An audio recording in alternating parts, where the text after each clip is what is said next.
বছরই আমি বন পাহারা দলের সভাপতি হিসেবে বিট কর্মকর্তার সাথে আমি ইয়া করি। ওই এখন বিট অফিসারে যখন আমাকে ডাকছে আমি সরাসরি ওদের সাথে যাইতে হয়। যাইয়ে দেখছি কতগুলো লোক আছে, লোকজন দেখে আমাদেরকে হামলা করছে।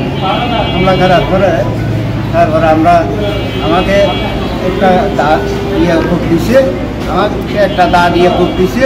কূপ দেওয়ার পরে আমাদের বিট অফিসারকে আমাকে নিজের সাথে নিয়ে ওই যে মেডিকেলে চলে আসছে।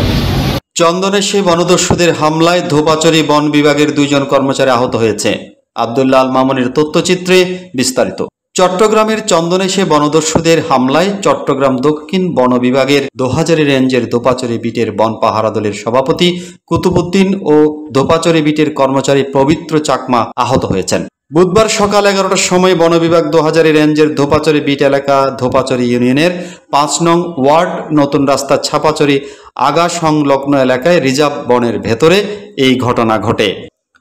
চন্দনেশ উপজেলা স্বাস্থ্য কমপ্লেক্সের জরুরি বিভাগের কর্তব্যরত চিকিৎসক ডাক্তার সুমাইয়া জান্নাত জানান, ধোপাচড়ি বন বিভাগের একজন কর্মচারী কর্মরত অবস্থায় উনি জখমপ্রাপ্ত হয়েছে। সে জখম নিয়ে আমাদের হাসপাতালে এসেছেন। আমরা ওনাকে প্রাথমিক চিকিৎসা দিয়েছি এবং পরবর্তী উন্নত চিকিৎসার জন্য চট্টগ্রাম মেডিকেল কলেজ হাসপাতালে আমরা রেফার করেছি।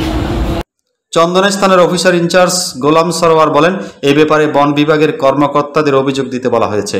পরবর্তীতে তদন্ত সাপেক্ষে প্রয়োজনীয় ব্যবস্থা নেওয়া হবে।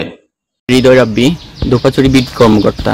নং ওয়ার্ড চাপাচড়ি নামক এলাকায় সংরক্ষিত বন অঞ্চলে কিছু বনদস্যু গাছ কাটার জন্য প্রস্তুতি নিচ্ছিল। আমরা গোপন সংবাদের ভিত্তিতে আমরা জানতে পারি এবং ঘটনাস্থলে উপস্থিত হই। ঘটনাস্থলে যাওয়ার পরে দস্যুরা আমাদের উপস্থিতি টের পেয়ে আমাদের উপরে দেশীয় অস্ত্র দিয়ে আক্রমণ চালায়, যার ফলে আমার একজন পাহারা দলের সদস্য আর একজন স্টাফ আহত হয়েছে। Desk report, Chatga TV.